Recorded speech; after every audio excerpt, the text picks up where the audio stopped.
I never thought I'd be one of those people who'd say, I met him on Tinder. But there I was, swiping right on Mark, a seemingly charming guy. His profile was a mix of adventurous outdoor photos and cute dog pics. What could go wrong, right? We decided to meet at a cozy cafe downtown. I wore my favorite dress, feeling a mix of excitement and nervousness. Mark was already there when I arrived, and he looked just like his photos. We hit it off instantly. He was funny, smart, and had a way of making me feel like I was the only person in the room. After a couple of hours, he suggested we go to a more private place to continue our conversation. I hesitated for a moment, but then thought, why not? He seemed like a great guy. We got into his car, and that's when things started to feel off. Instead of driving towards the residential area, he took a turn that led us to the outskirts of the city. My heart started pounding. Where are we going? I asked, trying to keep my voice steady. Oh, just a special spot I like. You'll love it, he said, but his eyes didn't meet mine. I discreetly pulled out my phone and texted my best friend Sarah, sending her my location and a quick message. If you don't hear from me in 30 minutes, call the police. We finally stopped at an abandoned warehouse. My gut screamed at me to run, but before I could, Mark pulled out a cloth from his pocket. Smell this, it's a new fragrance I'm trying, he said, moving the cloth towards my face. I realized what was happening. This was no ordinary date. Mark was trying to abduct me. My heart raced as I thought of a way to escape. Thinking quickly, I pretended to drop my purse. As I bent down to pick it up, I grabbed the pepper spray I always carried. As I straightened up, I sprayed it directly into his eyes. Mark screamed and staggered back, clutching his face. I didn't wait. I bolted from the car, running as fast as my legs would carry me. I heard Mark shouting behind me, but I didn't stop. I kept running until I saw headlights approaching. Waving frantically, I managed to get the car to stop. It was a couple on their way home. Seeing my panicked state, they didn't hesitate to let me in. As we drove off, I looked back and saw Mark's car speeding away in the opposite direction. I directed them to the nearest police station where I filed a report. The police acted quickly, and within hours, Mark was arrested. The investigation revealed that he was part of a human trafficking ring. I was one of the lucky ones. Many girls had gone missing, never to be found again. I shudder to think what would have happened if I hadn't listened to my instincts. I deleted Tinder that very night, vowing never to ignore the red flags again. But the experience left me scarred, a constant reminder that monsters don't always look like monsters. Sometimes they come disguised as charming men on dating apps. I never thought I'd be the kind of person to use a dating app.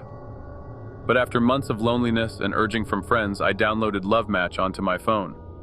I swiped left and right, and soon enough I matched with Sarah. She was beautiful, witty, and we had a lot in common, or so her profile led me to believe. We decided to meet at a cozy cafe downtown. I arrived early and grabbed a table near the window. When Sarah walked in, she looked just like her pictures, which was a relief. We ordered coffee and started chatting. Everything seemed perfect until she excused herself to go to the restroom and left her phone on the table. A message popped up.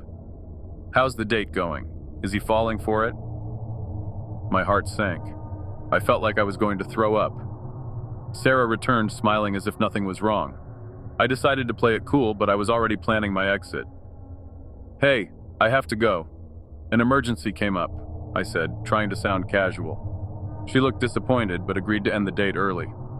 I paid for our coffees and left, but not before noticing her snap a photo of me as I walked away. For days, I couldn't shake the feeling that something was off. I deleted Love Match and decided to take a break from dating altogether, but then weird things started happening. I received anonymous emails containing personal information, my home address, my workplace, even my mom's maiden name. I was being doxxed.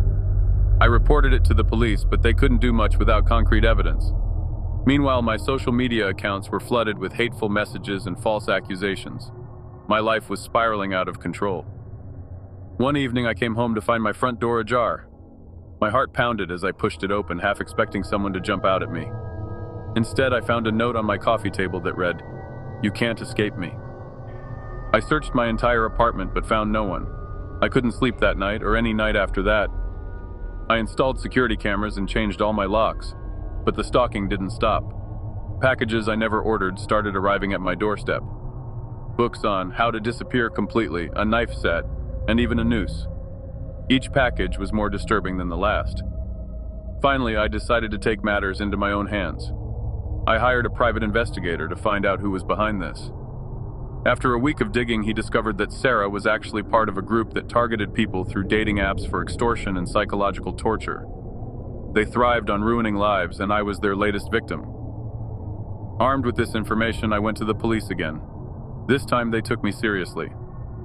A raid was conducted and several people were arrested, including Sarah. But even as they were taken away, she looked at me and whispered, "This isn't over." I moved to a new city after that, changed my name, and started over. But the fear never left me. Every time I meet someone new, I can't help but wonder, are they who they say they are? And every time my phone buzzes with a notification, my heart skips a beat, fearing it might be another message from her or someone like her. I've learned the hard way that monsters don't always lurk in the dark. Sometimes they hide behind the screens, waiting for the perfect moment to strike. I was never a fan of online dating, but after my friends convinced me, I downloaded Cupid's Arrow. I matched with Emily, a charming woman with a smile that could light up a room. We decided to meet at a rooftop bar with a view of the city skyline. I arrived early and grabbed a seat at the bar. Emily walked in, looking even more stunning than her photos. We ordered cocktails and started chatting. Everything was going great until she asked, "So, what's your deepest, darkest secret?" I laughed it off, but she insisted, "Come on, we all have one." Feeling a bit tipsy, I jokingly said, "Well, I have a hidden stash of gold bars under my bed." She laughed and said, "You're funny, I like that." We decided to go for a walk. Emily suggested a secluded park nearby. As we strolled, she suddenly stopped and looked at me intensely. "I have to confess something," she said. "I'm not who you think I am." Before I could react, she pulled out a small device and pressed a button. A sharp pain shot through my body, and everything went black. I woke up in a dimly lit room tied to a chair. Emily was there, along with 2 other men. "Welcome back," she said, grinning. "You see, we're part of an organization that specializes in extracting valuable information. And you, my dear, just hit the jackpot." Confused and terrified, I realized they had taken my joke about the gold bars seriously. "You've got it all wrong," I stammered. "I was joking." Emily sighed. "Well, we'll find out soon enough." She approached me with a syringe filled with a clear liquid. "This will make you more cooperative."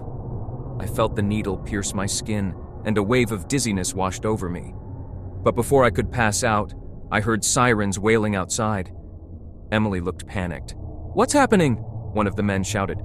"Police, open up!" a voice boomed from outside. Emily and her accomplices scrambled, trying to figure out their next move. Seizing the opportunity, I rocked my chair back and forth until it tipped over, crashing onto the floor. The impact loosened the ropes, and I managed to free myself. I crawled to the door and unlocked it just as the police burst in. Emily and her crew were arrested, but not before she whispered, "You may have won this round, but it's not over." After a thorough investigation, it was revealed that Emily's group had been involved in multiple kidnappings and extortion schemes. They targeted people they believed had valuable information or assets. I was just their latest mark. I moved to a new city, changed my identity, and swore off online dating forever. But the experience left me scarred. I'm always looking over my shoulder, wondering if Emily will come back to finish what she started. And the most chilling part. A few weeks ago, I received an anonymous email. It read, "Found you, round 2?" Attached was a photo of a rooftop bar, eerily similar to the one where Emily and I first met.